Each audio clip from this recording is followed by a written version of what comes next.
The KKL-JNF Hula Lake Park, a magnificent nature spot in northern Israel, serving as both a popular tourist site and an oasis for hundreds of thousands of migratory birds each year. This is an area that teems with wildlife. However, its proximity to civilization leaves the animals vulnerable to illness and injury.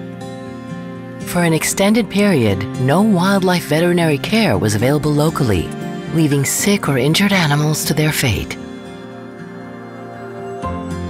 The situation took a turn when wildlife experts Ronan Nadler-Valensi and Yaron Charka decided to take action. And with hard work, determination, and the generous support of KKL-JNF and its friends worldwide, they established the Hula Lake Wildlife Rehabilitation Center. In its 4 years of operation, the center has thrived, treating hundreds of animals annually. And thanks to its naturalistic enclosures, the animals have increased chances of survival in the wild. The center's educational and volunteer programs have garnered strong support from the local community. Additionally, its valuable research and consultation services are contributing to advancements in the field of post-release monitoring. For Yaron and Rona, it was a dream come true. All this, however, was before October 7th, the day Israel was plunged into war.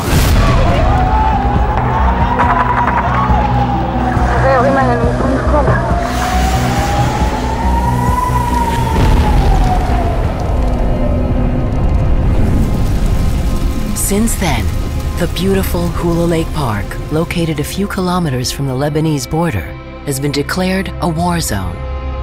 Entire areas of northern Israel have been evacuated.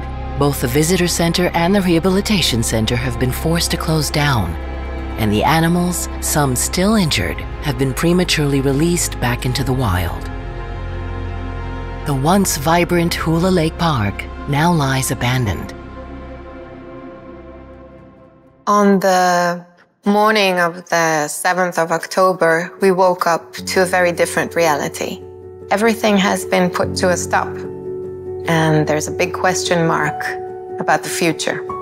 We have all become refugees within our own state. You need to leave your home, and you don't know when and how you can come back. During the first weeks of the war, we closed down completely, and gradually we began talking about ourselves, the staff, how we could return back to work. It's basically a war zone, so we hear a lot of explosions and we need to take cover. There's no real place to take cover, so we need to hope for the best.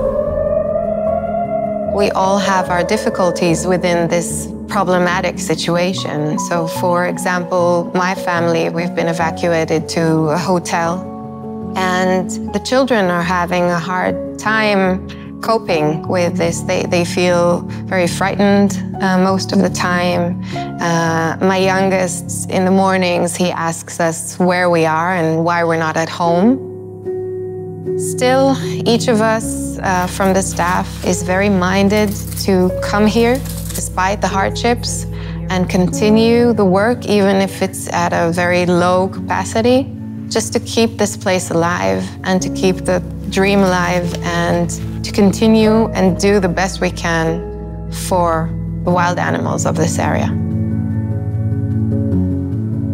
The whole population of animals is suffering from this, and we will have to do some habitat rehabilitation as well as soon as the war is over, and actually no one knows when this war is going to over. My heart breaks when I see Rona and the other team evacuated from their homes, evacuated from their dream.